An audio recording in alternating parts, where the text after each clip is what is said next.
Hi అండి. Welcome to my channel Lakshmi Gurajala agriculture. ఎలా ఉన్నారు? నేనైతే చాలా బాగున్నాను.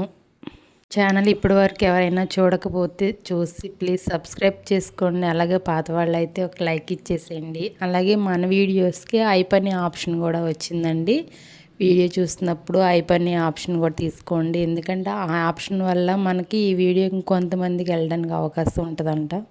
ప్రతి వీడియోకి ఐపని ఆప్షన్ తీసుకుని మీ ఇంటి ఆడపడుచుగా ఈ లక్ష్మిని మీరందరూ సపోర్ట్ చేస్తారని నేను అనుకుంటున్నానండి. ఇప్పటి వరకు మీరు ఇచ్చిన సపోర్ట్ వల్లనే నేను ఇప్పటి వరకు రాగలిగాను. మన ఛానల్లో 15,000 సబ్స్క్రైబర్ అయ్యారండి. ఇంకో విషయం ఏంటంటే మన ఛానల్ మానిటైజేషన్కి చాలా దగ్గరలో ఉందండి. మానిటైజేషన్ అయిపోతే కనుక నేను మీకు అందరికీ గుడ్ న్యూస్ చెప్తాను. మానిటైజేషన్ అయిపోవాలి. మీ ఇంటి ఆడపడుచుగా నన్ను మీరందరూ సపోర్ట్ చేస్తారు, అవుతుందనేది నాకు అనిపిస్తుందండి. నేనైతే చాలా హార్డ్ వర్క్ చేస్తున్నాను. నా కష్టంతో పాటు మీ సపోర్ట్ కూడా ఉండాలండి. లేకపోతే మళ్ళీ నా కష్టానికి విలువ ఉండదు. నా కష్టంతో పాటు మీ సపోర్ట్ చేసి మీరు ఇంతవరకు నా హెల్ప్ చేస్తున్నారు. ఇకపై కూడా ఇలాగే హెల్ప్ చేయాలని కోరుకుంటున్నాను. ఇంకా వీడియో విషయానికి వచ్చేస్తే మన ఛానల్లో చాలా రోజులు అయిపోయింది కదండి లాంగ్ వీడియో పెట్టి. సర్లే ఒక లాంగ్ వీడియో తీద్దాము. ఈ మధ్య నేను కూడా కొంచెం బిజీ అయిపోయాను. షార్ట్ వీడియోలతోనే సరిపెట్టేస్తున్నాను. ఇంకా సర్లే ఒక లాంగ్ వీడియో పెడదామని చెప్పేసి ఈరోజు నేను ఇంట్లో పని చేసుకునే వర్క్ మొత్తం కూడా ఒక వీడియో రూపంలో మీకైతే చూపిద్దామని చెప్పి తీసానండి. వీడియో లాస్ట్ వరకు చూసి ఎలా ఉన్నది ఏంటనేది మీరు తప్పకుండా మీ కమెంట్ రూపంలో నాకైతే చెప్పాలండి. పల్లెటూరు అంటే తెలిసిందే కదండి. పొద్దున్నే నుంచి సాయంత్రం వరకు ఇంట్లో పనులైనా ఏవైనా సరే కొంచెం హార్డ్ వర్కే ఉంటుందండి. ఇంకా పొద్దున్నే లేచి నేను ఇంటి ముందు ఊడ్చుకుని కల్లాపు వేసుకుని ముగ్గులు అయితే పెట్టేసుకుని తర్వాత మళ్ళీ ఈలోపు ఎండోస్ చేస్తుందని గేదెలను అయితే లోన్ కట్టేశాను. లాంగ్ వీడియో తీయాలని వారం రోజుల నుంచి అనుకుంటా ఉంటానే ఉన్నాను, కానీ కుదరట్లేదండి. ఈ వీడియో కనీసం నేను వారం రోజులు తీసానండి. అప్పుడొక బిట్టు.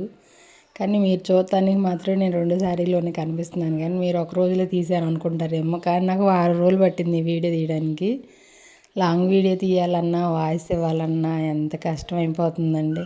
షార్ట్ వీడియోలే చాలా బెటర్ అవుతుంది. ఎందుకంటే అది 30 సెకండ్స్ లేదంటే 50 సెకండ్స్ అయితే అయిపోతుందండి. అలా అయితేనే కొంచెం మనకి కూడా వీడియో చేసినట్టు కూడా అనిపించట్లేదు. లాంగ్ వీడియో అయితే మాత్రం చాలా కష్టం అయిపోతుంది. నాకు వాయిస్ ఇవ్వడానికి కూడా 2 రోజులు పడుతుంది. ఒకరోజు ఇవ్వడానికి అవ్వట్లేదు. ఒకే పని మీద ఉంటే అవుతుందండి. మళ్ళీ నాకు ఇంట్లో పని, గేదెల దగ్గర చేలో పని ఉంటుంది కదా, చేలో పనికి వెళ్ళాలి, ఇంట్లో వంట ఇవన్నీ చూసుకోవాలి, మళ్ళీ వీడియోలు ఎడిటింగ్ చేసుకోవాలంటే నాకైతే చాలా రిస్క్ అవుతుంది. ఇప్పుడు కూడా మీరు వీడియోలు గమనించినట్టయితే బయట పిచ్చుకల మోత, కాకుల మోత, నేను ఇంట్లో రూమ్లో తలుపేసుకున్నా సరే బయట నుండి శబ్దాలు అయితే వస్తున్నాయి. పగల ఎడిటింగ్ చేసుకోవడానికి ఏమో ఇవన్నీ సౌండ్లు. మళ్ళీ ఈ సౌండ్ల వల్ల ఏమైనా రీకంటెంట్ అనో లేకపోతే యూజ్డ్ కంటెంట్ అని ఏమైనా అవుతుందేమోనని అదొక భయం. మా ఫ్లోటే ఉంది కదా, ఫ్లోటే అరుపులు, కాకుల అరుపులు, పిసుకుల అరుపులు.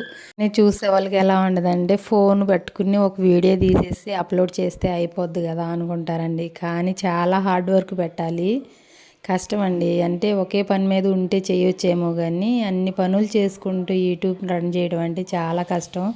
నాకైతే అర్థమైపోయింది. కానీ ఎంత కష్టపడి తర్వాత ఫలితం రాకపోతే చాలా బాధ అనిపిస్తుందండి. ఇవి వచ్చేసి వేరుశెనక్కాయలండి.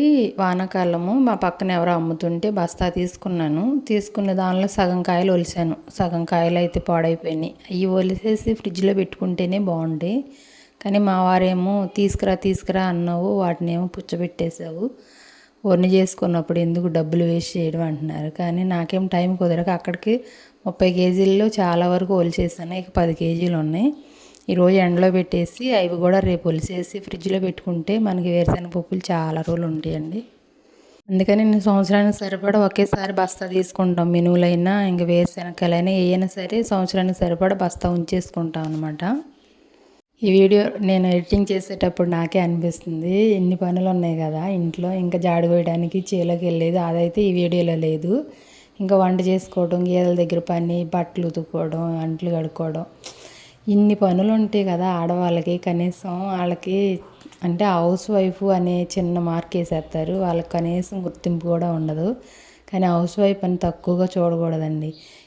నేను ఈ వీడియో చూసుకున్నాక అవునా, బయటికి వెళ్ళి జాబ్ చేసే వాళ్ళకన్నా మనకే ఎక్కువ కష్టమేమో అనిపించింది నాకైతే. ఈ వీడియో అంతా చూసుకుంటే నాకే భలే అనిపించింది. ఎవరి తక్కువ ఎందుకు, మా వారే అంటారు ఎప్పుడు చేసిన దాన్ని చేసినట్టే ఉంటావు కానీ పని అయితే ఫాస్ట్గా అవ్వదు నీకు, అంటారు. కానీ ఇన్ని పనులు చేసుకోవడం అంటే ఈజీ అండి. ఎంత స్లోగా చేసినా ఎంత ఫాస్ట్గా చేసినా చేయాలి కదా. పోయినసారి ఈ సందు బారు నేను కొన్ని ట్రైల్లో మట్టి పోసి మొక్కలు పెట్టాను కదండి. మీరు మనకి ఆల్రెడీ ఛానల్లో వీడియో కూడా పెట్టాను నేను. కానీ బాగానే వచ్చినాయి. టమాటాలు పచ్చిమిరపకాయలు అన్నీ బాగానే వచ్చినాయి. పందికొక్కు స్టార్ట్ అయిందండి. కాయలు పడ్డాయి, అన్నీ తినేసింది టమాటాలు. నాకే చిరాకు వచ్చి ఇంకా మొత్తం తీసేసి అక్కడ తీసేసి మనకి ఇంటి ఎదుర కొంచెం ఖాళీ ప్లేస్ ఉంది కదా, అందులో అయితే పెట్టాను. నాకు మొక్కలు, పూల మొక్కలైనా కూరగాయ మొక్కలైనా ఖాళీ ప్లేస్ ఉంటే చాలు. అందులో కొన్ని మొక్కలైనా కనీసం కూరకైనా పెంచుకుందాం అనిపిస్తుందండి. పూలైతే పూజకి రోజు పూజ ఉంటుంది. ఇంట్లో పూజకైనా పువ్వులు పనికొస్తాయి అని చెప్పేసి కొని మరీ వేస్తానండి. పూల మొక్కలు కానీ కూరగాయ మొక్కలు కానీ. ఇంకా బయటికి వెళ్ళి కొనుక్కొచ్చుకున్నంత అవసరం ఉండదు నాకైతే కూరగాయ మొక్కలకి. ఇంట్లోనే కూరగాయలన్నీ ఉంటాయి కాబట్టి. ఈ వీడియోలో కనిపిస్తుంది కదా, ఎదర స్తంభం ఉంది. ఆ స్తంభం దగ్గర పెట్టాను ఇప్పుడు ఖాళీ ప్లేస్లో. అంటే మా ఇంటికి కొంచెం ఎదర పక్క అనమాట. ఆ ఖాళీ ప్లేస్లో ట్రాక్టర్తో దున్నేసి చక్కగా పెట్టానండి. చాలా బాగా వచ్చినాయి అక్కడ కూడా.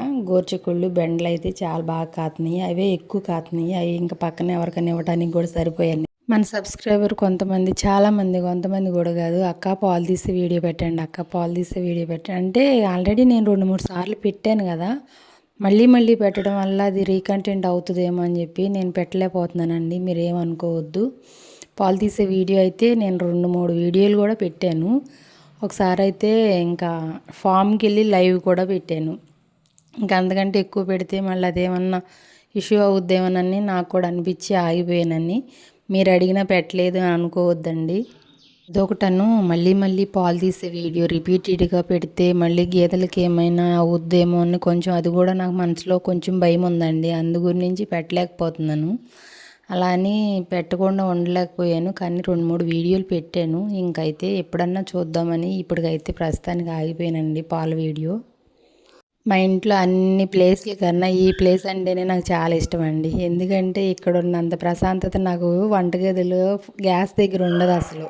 గ్యాస్ పొయ్యి ఉంది కానీ నాకు ఎందుకు కట్టెల పొయ్యి మీద సరుకులన్నీ తెచ్చి కూరగాయలన్నీ తెచ్చేసి దగ్గర పెట్టేసుకుని అన్నం కూర టిఫిన్ను పాలు లోన పెట్టేస్తాను.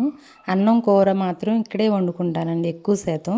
మళ్ళీ 2 పూట్ల పొయ్యి మంట చేయాలి. పిల్లలకి వేడి నీళ్ళు పెట్టాలి. సాయంత్రం టైంలో మళ్ళీ గేదెలకి మడ్డికూడు అంటే అన్ని గింజలు కలిపి పిండిలాగా ఆడిస్తాను. అవి ఉడకబెట్టి కొంచెం ఉప్పు కలిపి పెడతానమాట. వాటి కోసమైనా కంపల్సరీ పొయ్యి మంట చేయాలి. సాయంత్రం టైంలో అయితే ఒక అరగంట ముందు స్టార్ట్ చేశానంటే నా వంట అయిపోయిన తర్వాత పిల్లలకి వేడి నీళ్ళు పెట్టేస్తాను. ఇంకా అప్పుడు టైం సరిపోద్ది. పొద్దున్న అయితే మాత్రం గేదెలకు మడ్డికూడు వేసిన తర్వాత టైం ఉంటే చేస్తానండి. లేదంటే ఓ రోజు గ్యాస్ మీద చేసేస్తాను. కానీ ఎక్కువ ఇష్టంగా చేసేది మాత్రం నేను ఇక్కడేనండి, గ్యాస్ పొయ్యి మీద కాదు. ఈరోజైతే ములక్కాయ టమాటా కోడిగుడ్లు వండుతున్నానండి. గ్యాస్ మీద గుడ్లు అయితే ఉడుకుతున్నాయి. ఈలోపు అన్నం కడిగి పెట్టేశాను. అన్నం ఉడికిన తర్వాత బయట వేసేద్దాం కూర కూడా అని చెప్పేసి మొత్తం కూర అయితే ఇక్కడే కలిపి పెట్టేసుకుంటున్నా. ఇప్పుడు వేసవకాలం కదా, ములక్కాయలు బాగా కాస్తాయి. ఆకు తక్కువగా ఉంటుంది. వానాకాలం అయితే ఎక్కువ ఆకు వస్తుంది. ఆ టైంలోనే మనకి ములగాకు ఆరబెట్టుకోవడానికి కొంచెం ఇబ్బంది అవుద్ది. అయినా సరే నేను ములగాకు అంతా కొంచెంగా కోస్తున్నాను. కోసేసి కొంచెం ఎక్కువ అయిన తర్వాత దాన్ని అంతా 2 రోజులు 3 రోజులు నీడని ఎండబెట్టేసుకుని నేనైతే ములగాకు పొడి చేసుకుందాం అనుకుంటున్నాను.